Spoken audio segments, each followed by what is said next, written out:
Hello, Fieldswell family.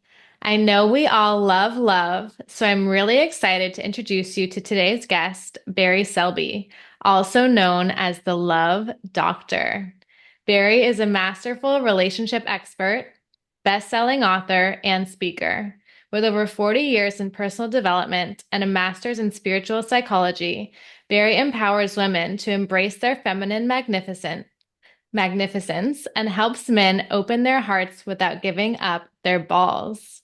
His best-selling book, 50 Ways to Love Your Lover, and two popular podcasts offer practical insights for creating balanced, fulfilling relationships in life and in love. Barry, welcome to the Fieldswell podcast. Thank you for having me, Lauren. It's a pleasure to be here. Likewise. So we met a couple months back at the LA Tribune event at the Barnes& and Noble Grove, and I knew immediately that I wanted to have you on because we're all so fascinated about this topic, and we need the relationship guru to give us his insight. I never claim to be a guru, just to be transparent. So, but thank you for that invitation. But yeah, I do, Uh, know quite a bit. I mean, besides being a multiple mistake-making person myself, I've also learned quite a few things that help people not make mistakes and how to improve from those mistakes. So, lessons have been learned, and I share what I learned. yeah, it's all about applying the knowledge. So, Love Doctor, tell us Indeed. more about your journey into becoming a relationship expert. Again, I've made lots of mistakes, so that's one thing is part of the course. The best way to put it is, I've always had, I've always been like a shoulder that girls cried on since I was a kid. I mean, since I was a teenager in high school, Yeah. mainly because I was more around the girls than I was around the boys because I got bullied by the boys. So I tend to hide out amongst the girls, but they trusted me because I wasn't going to hit on them. And so I got all the inside gossip from teenage girls, which back then was pretty good. Yeah. So I discovered a part of me that could hold space. And it wasn't Mm. necessarily like mature or this deep place. I just felt like I had some level of safety. And what a friend of mine reflected back to me recently, and I didn't get it, was the fact is because I was bullied in high school, I always had this peripheral awareness because I was always nervous about these guys showing up. Mhm. And she said, women have that all the time.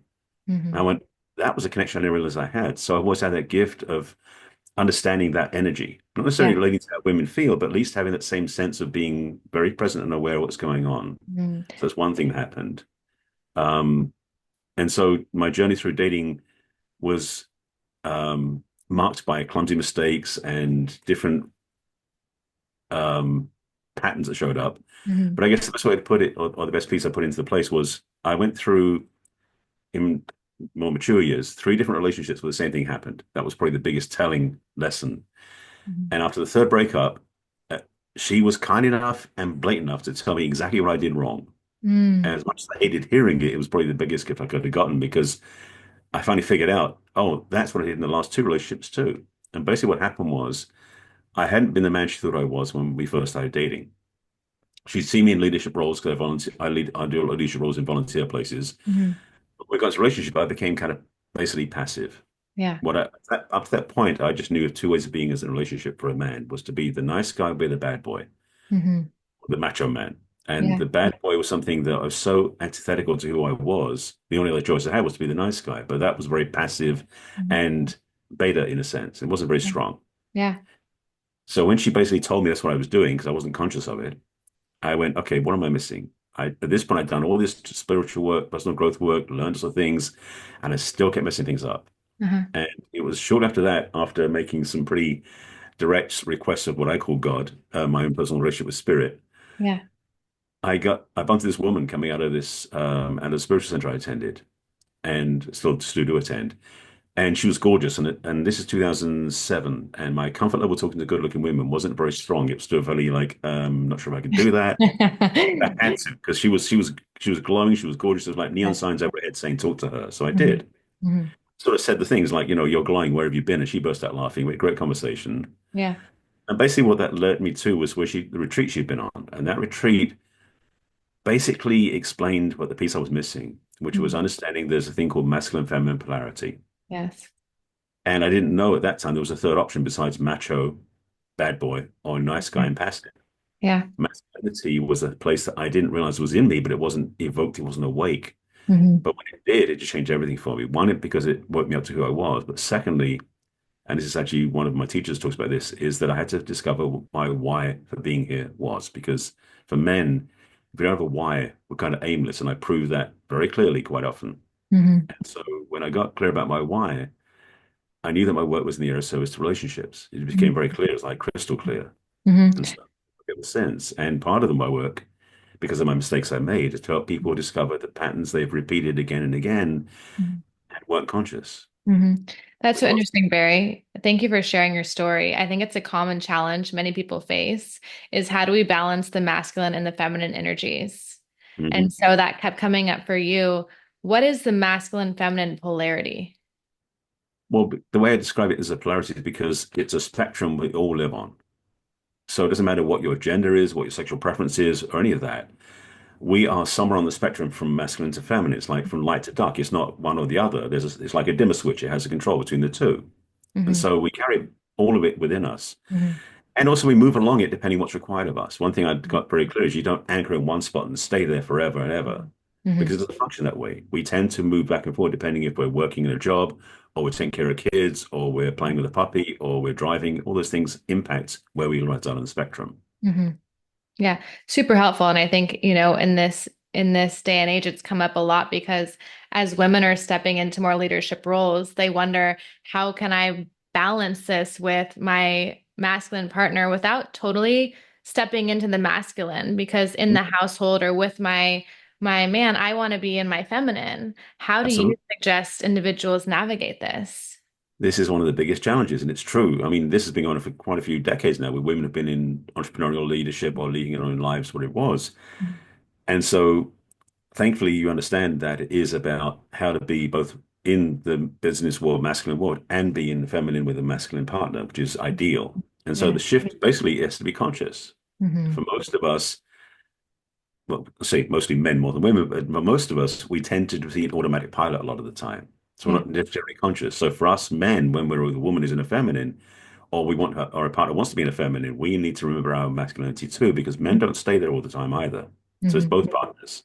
Yeah. But for women, especially, and well, true for both parts, but especially women, if you're in the world doing something that's very mechanical, very masculine, very male type energetic, when Hmm. you come home or before you come home, do something that connects you back up to your feminine.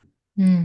It's going to the spa or taking a bath or doing or dancing around the house even. I mean, there's things you do that reconnect you back to your feminine spirit. For women, especially, movement is key. Hmm. For women, sorry, for feminine energy, it's about movement. For masculine energy, it's about stillness. There's like the yin and yang, the polarity differences. Hmm. Masculinity, when we get present and we stay deeply in who we are, we get much deeper into masculinity. For women, it's the aliveness and the flow of dance that helps women reconnect their spirit. Because for women in business, oftentimes they're sitting at a desk or they're sitting in meetings or they're holding court.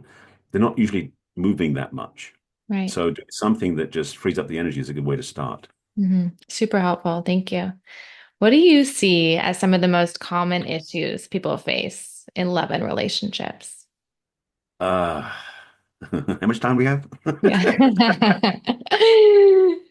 Well, I said earlier about repeating patterns. This is something, and I mean, it's a psychological perspective, but it's true for all of us. The challenge is we tend to keep repeating the same patterns. It may be different faces of a different partner we meet, but the same pattern tends to show up. And it's funny how that person matches the pattern we're working on without us having any conscious volition or control of that. It happens anyway. How does that happen? Well, the truth is we are radiating or attracting that pattern because we don't know we're doing it because it's all unconscious. And the Mhm. reason it's unconscious is because we learned this stuff when we were very, very young. So for most people who haven't taken a look clearly at what their patterns are, they don't know or don't realize that when they were 3, 4, 5 years old, they learned what relationships were based upon their parents or the Mhm. adults around them at least. Because maybe a single parent, maybe whatever it was, Yeah. different parents raised you. And we are extremely good witnesses and observers of what's happening without having any understanding of what we're witnessing. Mhm. So we're seeing the world around us and going, oh, that's what they're doing. That must be the way love is expressed. And Mhm. so the patterns of love we watch from our parents, we tend to absorb into our unconscious because up until 5, 6, 7 years old, our conscious mind's not really in charge yet. Mhm. Our unconscious mind is a wide open sponge taking the world around us as a like a vacuum cleaner, like going, oh, I'll take this, I'm going to learn this and learn this. So we learn about money, we learn about love, we learn about everything Mhm. without any filter or any discernment. Right. So again, our conscious mind comes online about 5, 6 years, 7 years old of age, and then we start having discernment. So then we say that's for us, that's not for us. Hmm. However, there's a warehouse full behind that in our unconscious mind of everything we learned from our parents up to that point. Hmm. Fast forward into adult life when we're dating, we tend to mirror or match those patterns we learned from our parents. And I say mirror intentionally because we may choose a partner who reflects back to us the way our parents loved us. That's why women tend to date men like their fathers and Yeah. women like their mothers, Hmm. not physically, but behaviorally. Hmm. And so the mirror part is because oftentimes we do have some part of us that is so antithetical to what we experienced growing up. We'll do the opposite of that. Hmm. I did the opposite to my dad. He was very, I won't say repressed is the wrong word, but he was very stoic. That's a better word. He was very, he was macho, but in the quiet, like I'm in charge, I run the house, and don't bother me. I have no emotional expression type thing. That was the way he was, Yeah. and I just couldn't do that. So I became antithetical to that, and I became more emotional. Hmm. I should say more emotionally available is probably the way of putting it. Not necessarily emotionally mature, because that wasn't what I'd learned yet, but at least I wasn't hiding behind this closed shell of being impervious. Hmm. Hmm. Sounds like you were aware of how he was and you wanted to be different than that. Yeah, I And think we do have that much awareness at least, just a yeah, glimmer. a little bit of awareness there. Yeah. Studying now for a master's in psychology, and I'm learning all about different attachment styles, the Oh yeah.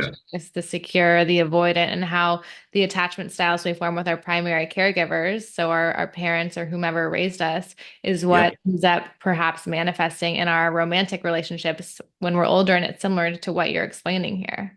Absolutely. And my background is in spiritual psychology, but so I Okay. love this understanding. It's actually it's part last week. The other podcast I do, I have two podcasts I co-host, but one of them when we talked about the difference between codependence, independence, and interdependence, and I realized right away how attachment styles literally sit on top of that Hmm. because anxious attachment style is codependent, Hmm. avoidant attachment style is independent, Yeah. secure attachment style is interdependent. Hmm. So being a secure attachment style is the healthiest way to be in a relationship, of course, and that's what you learn Hmm. because that way you're not caught up in the ping pong match of relationships. You become Yeah. much more stable. Yeah. So if the main issue is repeating patterns, perhaps that we're Yes. not aware of, Hmm. if we could change one thing that would make the biggest difference in overcoming this challenge, what would it be? Well, the first thing I was talking about is awareness. Mm, So if you can look back at your last 2, 3 relationships, if you've had that many, yeah. and notice the common threads, notice the commonalities, notice how you were in that relationship each time. Because as much as they may have been dramatically different on the outside, inside or below the surface, you'll go, hang a second, I did the same thing again and again and again, which Hmm. I did in my relationships. And that's true. When you do that, that's when you got some leverage because now you say, okay, now I know what's not working. How Hmm. can I change that? And then you Yeah. go to the next. Yeah. That awareness, that introspection, look at how you were showing up, some Yeah, commonalities in your behavior and your choices. absolutely. And it sounds it doesn't sound very glamorous, I know, but the Right. truth is when you do that, Yeah. you'll be amazed to discover sort of people you meet once you start changing the patterns. Mhm. It's night and day. It's so true. When you change, everything around you changes, is what I've seen. And so do that inner work. And I want to transition us into heartbreak. This was a comment I pulled Mhm. um, some of the audience and asked what they really wanted to hear about. And a lot of it was he had to heal from heartbreak. Yeah. And I know my last relationship, it took me almost a year to really feel whole again and heal. And I took that time, whereas I haven't always done that. I took the time to really work on myself and figure out what happened so that until I felt ready really to date Mhm. again. And so I want to ask you what your tips and steps are for healing from heartbreak, perhaps from someone who is just broken up, from someone who they may have thought was the love of their life. The challenge with breakup is there's no one answer fits all, one style fits all, just to be clear up front. Heartbreak really part of it is the grief process. Hmm. And grief is something that's been sort of many times, and it's one of the things that you cannot control. It Hmm. has grief does what it does, and there are different there's different schools of thought about if it's 5 stages or 6 stages or 7 stages of grief, but there's basically qualities of grief you go through in any order that needs to at any time it needs to. The Hmm. thing with heartbreak is it takes as long as it takes. Yeah. Now, you can accelerate it by willing to face your wounds, your upset, and Hmm. do some inner work. Hmm. It doesn't necessarily erase it, but it certainly makes it more manageable because the challenge for a lot of people who've gone through heartbreak is they go through the grief process. They go through denial and rage and resentment and guilt and all these different things rather than saying, okay, this has happened. what do I do with this? Mhm. How do I take care of myself? How do I love myself through the pain to Yeah. become whole again? And it really is being your best partner yourself that helps you through that process and the journey. Mhm. Giving yourself all of that love you had been giving your partner.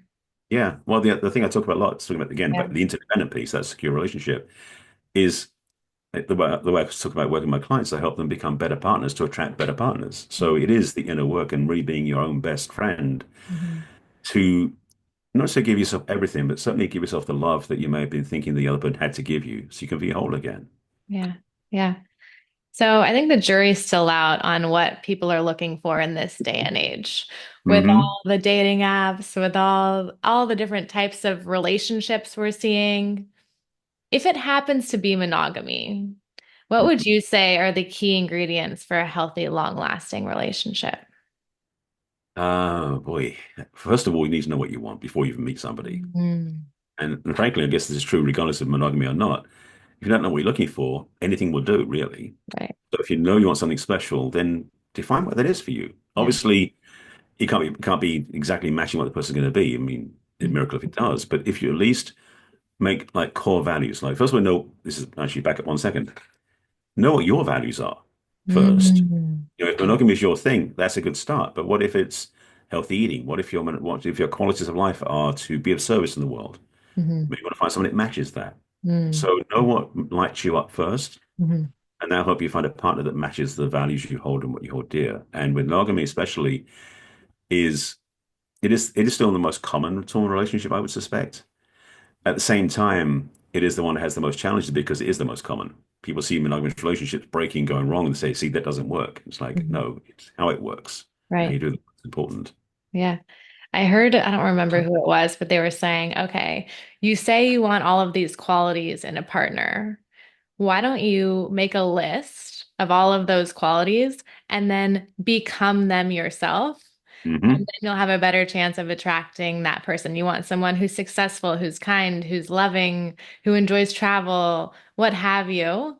Focus on becoming and embodying all of those things as Yep. opposed to just seeking someone who has them.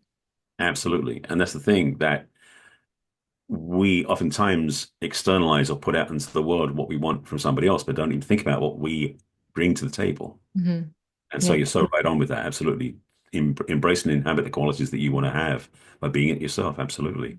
But I love that. Getting really clear on what it is that you are looking for is so important. And Yeah. then to also, when you're in a relationship, I think the communication piece and being able to ask for what you need. Yeah. Because so often we expect someone to just give us, or we expect that they think the same way we do, but that's just Oh, not how it works. yeah. Mind reading is a very rare quality in relationships. Yeah. You know, Oh my gosh. So, what do you see as some of the biggest mistakes or mishaps you see with people who are searching for a partner, perhaps on the apps or just out in real life? I And would like, what say, is some guidance you would give? well, as I said, first of all, get clear on what you want. Mm. And the second, don't abandon the list. Because that's the other thing we do. We sort of make a list of what we want, and then we go, oh, they're cute. And we just disappear off to the side and fall in Yeah, love with somebody we don't really want to be with. right. And also, as I said before about the pattern stuff, if you haven't looked at your past relationship um, recycling, Mhm. you want to do that first so that way you may not attract the same thing again. Now, for some Mhm. people, that old pattern is what works for them. That's great. But most people, it's like, I didn't want to do that again. So Right. be willing to face that challenge first before we even think about looking for love, because we have this bad habit, well, generally people do, of rather than simply not being present, like you're saying, but with the grief, how long it took you in terms of the heartbreak. Mhm. Some people say, well, let me just forget that and get back on the bus, sort of thing. Let me just get another relationship and forget about what happened. Because all we're doing is dragging old heartbreak into new relationship. And then Mhm. we have partners supposed to take care of that. And that's not cool. Yeah, you see So, that happening. Like it feels really good. You met someone new, it's all exciting, but you haven't done anything to process what has just happened. And it mhm. will come, I always believe it'll come back later if you don't like work on it.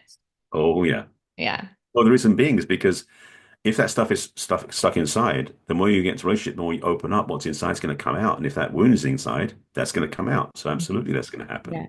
It's like the Michael Singer, Untethered Soul, one of my favorite books. He talks about we all have these like thorns in us and we don't take the time to pull them out. So then they just keep getting poked deeper in. And it's the Yeah. same with this when you don't heal from past trauma or past breakup or what have you. It'll come back up. You got to do the Absolutely. work.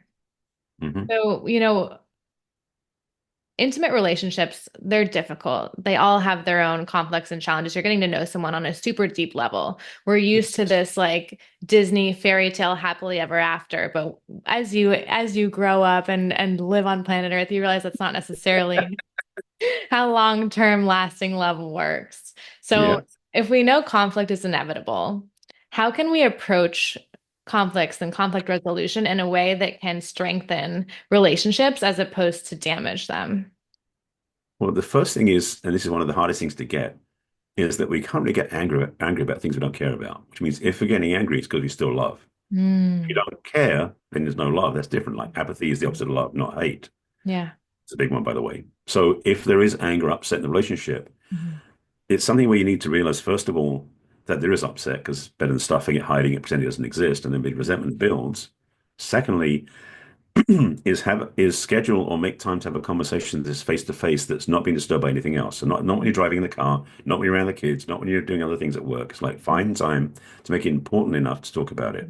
Third Mhm. piece is to really speak from ownership language. The biggest thing we do in relationships as a mistake is we throw blame the other person without taking responsibility for ourselves. Mhm. So when we're in upset, we say, you did this to me, you did this to me. It's like, no, you didn't.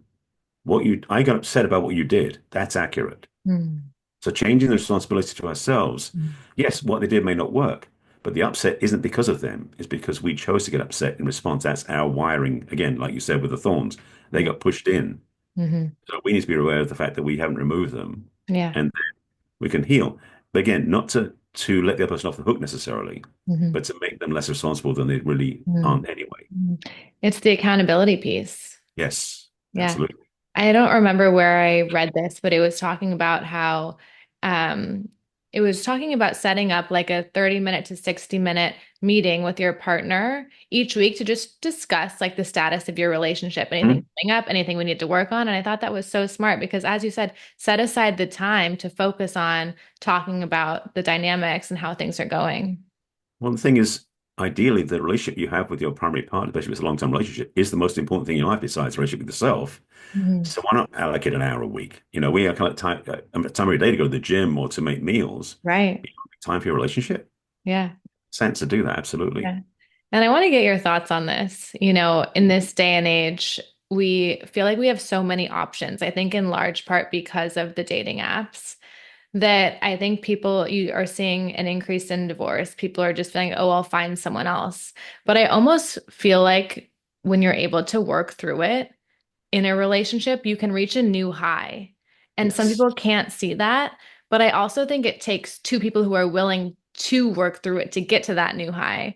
But Hmm. what's your thoughts on this? Because, we're seeing so many relationships just end prematurely because people aren't willing to do the work when that maybe like if you would have stayed that extra year or done that extra effort, like it could have been something amazing as opposed to just picking someone new and then that fizzles out months later. That is the challenge that it's hard to convince people of this, but it is the Mhm. difference that makes the difference. Part of it is, and in my book, I talk about this, there's the rubber band experience of relationships. So basically, every relationship has a level of tension in it built in from the get-go.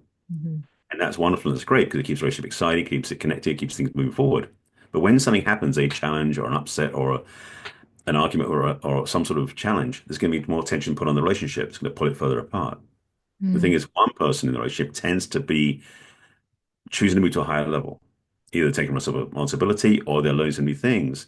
And the other person then has a choice because the other person may decide, you know what, I need to grow as well, which is what we ideally do. And Mhm. that takes the tension off the relationship and makes the rubber band a little less stressed. Mhm. Or this really happens that the person who's grown goes, you know what, I'm going to go back to where I was because I love this person so much. I'll put up with all the crap and the hate and everything else to stay there, which is not very common, but it happens, which also takes pressure off. Or the person who's grown keeps going. The person who hasn't grown doesn't grow, and the relationship basically breaks. The rubber band breaks. Mhm. So one thing that happens is that it requires both partners to become choosing to grow together so that way there's less tension and there's more possibility because yes, absolutely, if you want Mhm. to stay a bit longer and do the work and face the demons, so to Yeah. speak, then there's more freedom, there's going to be more love, there's going to be more connection, more intimacy, more vulnerability. It's going to be a much better relationship than if you go find somebody else. Mhm. Mhm. And what is your advice, say a couple comes in? one is growing exponentially and the other is kind of like not willing or not seeing the value in growing and they're kind of stagnant. Well, if the person who's not growing has no desire and has seen what's possible and doesn't want Mhm. to grow, there's no choice. Okay. If that person has just been oblivious and didn't realize and was like, oh, I just totally missed that one. Damn, I need to change and grow as well. Great. But it's Yeah. really up to that person if they want to change. And there's a challenge also for when you're single if you're doing this work, because one thing I've talked about quite a bit too, because I've been single quite a long time. One of my teachers talks about how as we grow, it's like we're all climbing the sides of a mountain, which means that the mountain cross section is getting narrower and narrower and narrower. As we Hmm. grow and evolve, that dating pool is shrinking and shrinking and shrinking the same way. Hmm. So part of it is to be okay with the fact you may be single longer when you're growing Hmm. than if you don't do the work. But it's kind of like, which one do you prefer? Do you want Yeah. to evolve, become more aware, or do you want to stay in a flat-line relationship because you feel like it's more comfortable? Yeah. And I think, when you're single longer, you develop this great sense of independence. And something I has have struggled with is harmonizing my sense of independence with being in a romantic relationship. So how can we do this and be in a relationship without losing our sense of self? This is the difference between codependence and interdependence. Mm, And that's what's in my work and in my book. It's really a key yeah. theme because we are trained by our society to be codependent. Hmm.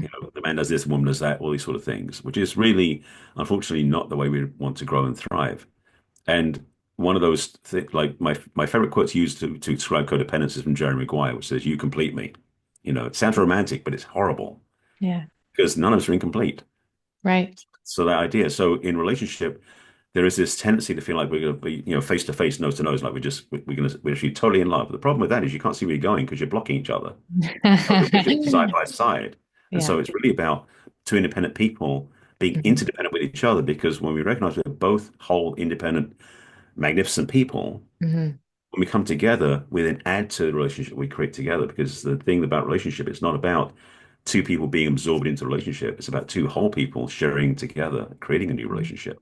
Hmm. So absolutely, it's workable. Mm. And I think boundaries are so important here. And I want to Oh, touch on yes. this because it's something that I've like had to learn because in my last relationship I stepped in, watch me do everything. Watch me clean the house, watch me do the laundry, watch me make 3 meals a day, watch me, be Hmm. passionate in the bedroom, watch me like do my grad school and work and all of it. I can do everything. And I have to blame myself for stepping into that because that wasn't expected until I should.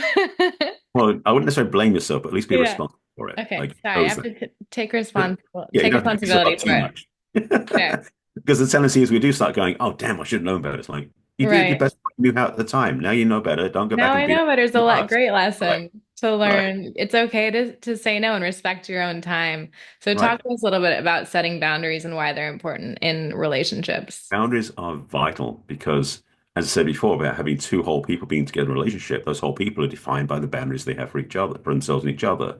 Mhm. And the thing about boundaries are it gives you the space to say no. So many of us, male and female, have fallen in the trap that we have to say yes if we're going to be loving. We have to say yes to be liked. We have to say yes to be approved of. Mhm. The thing is, when we say no, even better things happen.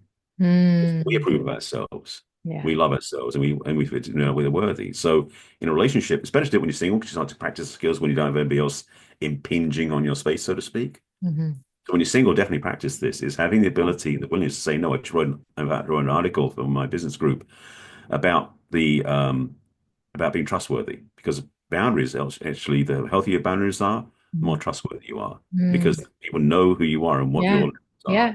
What you stand for. And Absolutely.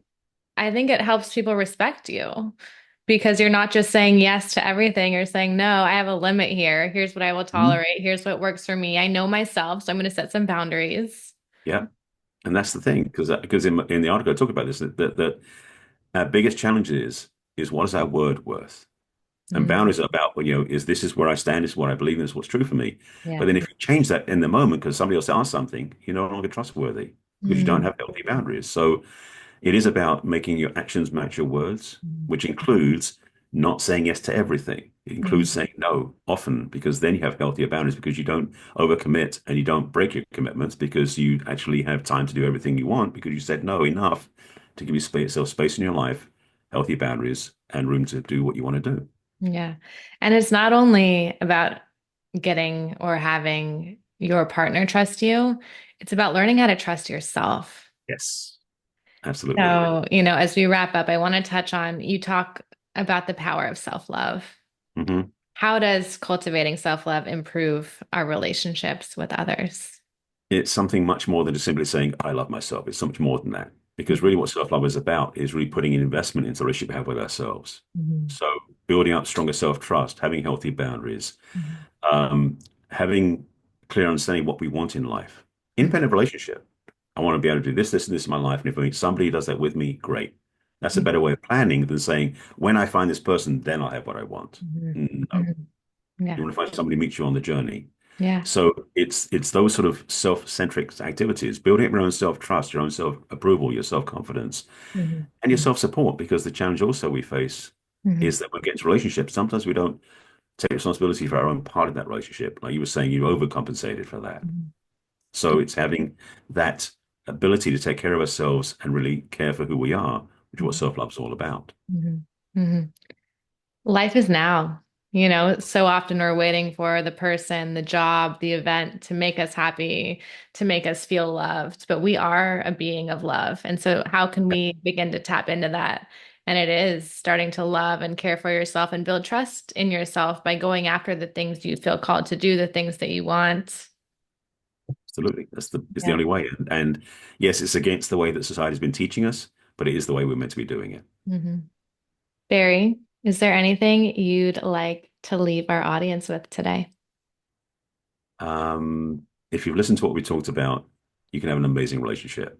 It's really up Um, to you to take the first step. yeah, amazing. And where can our listeners find you? I keep this little QR code up, hanging up, which has my all the links to my stuff. So my website, my social media, everything else is the same. Basically, barryselby.com is my website. You start there, you can find what you need when you get started. And remind me the name of your two podcasts. One podcast is called Let's Talk Dating. The other Okay. one's called Relationship Mastery, and they have different focuses. One's about the dating and experiencing getting into a relationship. The other one's about oftentimes the challenges of a relationship. Mm. We talked about like codependency, um, gaslighting, narcissism, a bunch of other stuff too. So that was a lot darker when we started out with that. So there's both podcasts that are happily out there teaching their messages. But all so helpful to learn about because when it's your first time in a relationship with a narcissist or a codependent or what have you, you may not see it. And No, so important to educate yourself. and especially if you start doing what you learned as a kid, you don't even think about it being different from that because that's the way you were taught as a model. Yeah. So yeah, And even to understand how you're showing up in relationships. oh yeah. Oh, yeah. Well, Barry, thank you so much for coming on today and sharing with our listeners. It's such a fun topic. We all love love and want more love in our lives. So I can't wait for our listeners to listen to this episode. Thank you so much. Thank you so much. I appreciate it.